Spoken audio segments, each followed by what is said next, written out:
This channel does not promote any violent, harmful, or illegal activities. All content provided by this channel is meant for an educational purpose only. এবার ভাঙড়ের তাড়দহ কাপাসাইড মৌজায় জোর করে জমি দখলের অভিযোগ তৃণমূল কংগ্রেসের বিরুদ্ধে।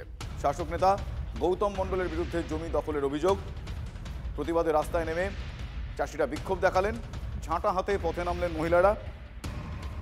দখল হওয়া জমিতে তারা ব্যানার লাগিয়ে দিয়েছেন। এলাকার আদিবাসী সম্প্রদায়ের মানুষ তারা অভিযোগ করছেন যে এলাকার তৃণমূল কংগ্রেস নেতা গৌতম মণ্ডলের নির্দেশে তার কিছু সাগরেদ তারা জোর করে জমি দখল করে সেখানে প্রমোটিং করার পরিকল্পনা করেছেন।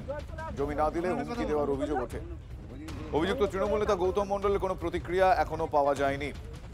ভাঙড়ের তাড়দহ কাপাসাইড মৌজায় জোর করে জমি দখলের অভিযোগ তৃণমূল নেতার বিরুদ্ধে, গৌতম মণ্ডলের বিরুদ্ধে এই অভিযোগ। গৌতম মণ্ডলের সাগরেদরা জোর করে জমি দখল করতে যায়, গ্রামের মানুষজন বাধা দেন। আমরা অনেক আন্দোলন করেছি এই জমি নিয়ে। মানে আমার বাপ ঠাকুরদারা তখন জমিদারদের ফিশারিতে কাজ করতো। বামফ্রন্ট সরকার আসার পরে এখানে সমস্ত চাষিদেরকে 2 বিঘা করে জমি দিয়েছিল। এবার সেই জমি এখন তৃণমূল সরকারের নেতা থেকে শুরু করে পুলিশ এবং দালাল সবাই মিলিতভাবে একত্রিত হয়ে এই জমিগুলো চাষিদের কাছ থেকে জোর করে উচ্ছেদ করে দিচ্ছে। আমার জমি আমি তো জোর করে রাখতে চাইছি, কিন্তু আমার যা ক্ষতি করছে, কিন্তু আমাকে তো রাখতে মানে জমিতে আমাকে উঠতে দিবে না। দেখা যাচ্ছে যে আমাকে আর জমিতে লাভ দিবে না। আমি বলছি আমি জমি ছাড়বো না, কিন্তু জোর করে আমার তো ক্ষতি করে দিচ্ছে।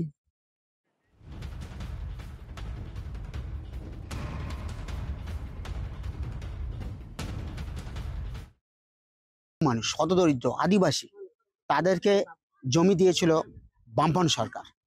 সেই জমি কার্যত লুট চালাচ্ছে তৃণমূলের দুষ্কৃতী বাহিনী, তৃণমূলের দালাল, এরা সবাই লুট চালাচ্ছে। এই লুট রোখার জন্য চাষিরা সংঘবদ্ধ হচ্ছে, কিন্তু যেভাবে লুট চালাচ্ছে কল্পনা অতীত। রাস্তা দখলের চেষ্টা, বাধা দিতে গেলে খুন, ধর্ষণের হুমকির অভিযোগ। নদিয়ার শান্তিপুরে তৃণমূল নেতার দাদাগিরির অভিযোগ সামনে আসছে। নিজের কেনা জমিতে যাতায়াতের জন্য রাস্তা দখলের চেষ্টা, দলবল নিয়ে এক তৃণমূল নেতার দখলদারির অভিযোগ। আমার সহকর্মী মহাদেব এই মুহূর্তে রয়েছেন। মহাদেব, মূলত অভিযোগটা কি আর তার সত্যতা এখনো পর্যন্ত কতটা কি জানা যাচ্ছে? ওখানে একটি জমি রয়েছে, যে জমিটি তৃণমূল নেতা কেনে এবং যে জমিটির কোনো রাস্তা নেই, সেই রাস্তাটি অপরের রাস্তা দখল করতে যায় এবং তখনই এলাকার মানুষ যারা রয়েছেন তাদের অনুমতি না নিয়ে সেই রাস্তা দখল করতে গেলে তারা বাধা দেয় এবং বাধা দেওয়াকে কেন্দ্র করে কিন্তু রীতিমতো উত্তেজনার সৃষ্টি হয়। অভিযোগ ওঠে যে তাকে মহিলাদের বন্দুক নিয়ে ভয় দেখানো হয় এবং মহিলাদের শ্লীলতাহানি করে, এমন অভিযোগ উঠে চাঞ্চল্য ছড়া। এবং এই ঘটনাকে কেন্দ্র করে এলাকার মানুষ যখন প্রতিবাদ করে ওঠেন এবং বিক্ষোভ দেখায়, তখন শান্তিপুর থানার পুলিশ দিয়ে খবর পেয়ে 3 জনকে এখনো পর্যন্ত আটক করে রেখেছে। ধন্যবাদ মহাদেব। এই রাস্তা কঙ্করকুণ্ডু বিষ্ণু পালকে কিনেছে, বিক্রি করেছে, করে প্রমোটার করছে। এই আমাদের সম্পত্তিটা নেওয়ার জন্য এত কিছু করছে এই রাস্তা। হঠাৎ করে কিছু ছেলেপিলে মোটামুটি 50-60 জন মতো এসে হচ্ছে প্রথমে বাঁশ নিয়ে এসছে, তারপরে কোদাল হচ্ছে শাবল টাবল নিয়ে এসে পাঁচিরটা ভেঙে দিল। তো আমরা সবাই এগিয়ে এসছি, গিয়ে এখানে ভাঙচুর করছো কেন তোমরা? তো ওরা কোনো কথাই শুনলো না। আমাদের তোমরা এখানে সরবা না বাসে বাড়ি খাবা। তো আমাকে তো ধাক্কা মেরে ফেলেই দিল। এমনকি আমার মেয়েকে পকেট থেকে পিস্তল বার করে ওকে পেটের কাছে নিয়ে গিয়ে দেখবি তোকে দেখে নেবো, তোকে আমি দেখে নেবো। এটা হচ্ছে আকাশ দাস, ওর বাবার নাম হচ্ছে প্রহ্লাদ দাস। এরা অবশ্যই তৃণমূলের দল। আমাদের ব্যক্তিগত রাস্তা থেকে আমরা কেন দেবো?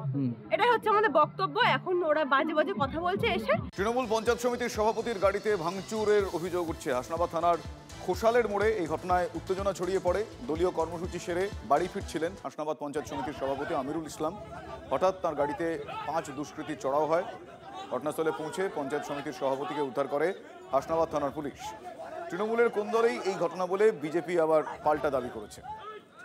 আমি হাসনাবাদ থেকে কাটাখালি বাড়িতে যাচ্ছিলাম, তখন রামেশ্বরপুর ঘোষণা মানে একদল লোক আমার গাড়ি আটকায়, আমার উপর অতর্কিত আক্রমণ করে, আমার গাড়ি মানে ভাঙচুর করে।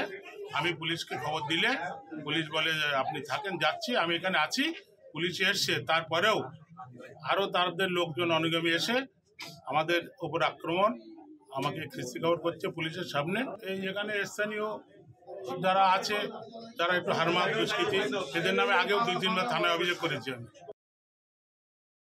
নির্বাচনের আগে তৃণমূল কংগ্রেসের গোষ্ঠীকন্দল প্রকাশ্যে আসার ফল। তৃণমূলের সাংগঠনিক রদবদলের পর নতুন সভাপতি বনাম পুরনো সভাপতির এই দ্বন্দ্ব বহুল প্রচলিত, আর তাই হয়তো আজকে প্রকাশ্যে এসেছে এবং এই ধরনের ঘটনা ঘটেছে। তালাবন্ধ অবস্থায় পড়ে রয়েছে লক্ষাধিক টাকা ব্যয় তৈরি মার্কেট কমপ্লেক্স। তৃণমূলের বিরুদ্ধে ভুল পরিকল্পনা এবং দুর্নীতির অভিযোগ করছে বিরোধীরা।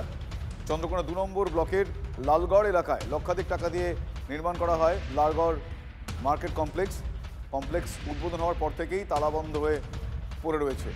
কমপ্লেক্সের তালাবন্ধ কমপ্লেক্সের ছবি আপনারা দেখছেন। চন্দ্রকোনা 2 নম্বর ব্লকের পঞ্চায়েত সমিতির সভাপতি অলোক ঘোষ তিনি বলছেন যে মার্কেট কমপ্লেক্সটি এখনো পর্যন্ত কেউ ভাড়া নেয়নি, 6 মাসের মধ্যে এটা চালু করা হবে বলেও তিনি আশ্বাস দিয়েছেন।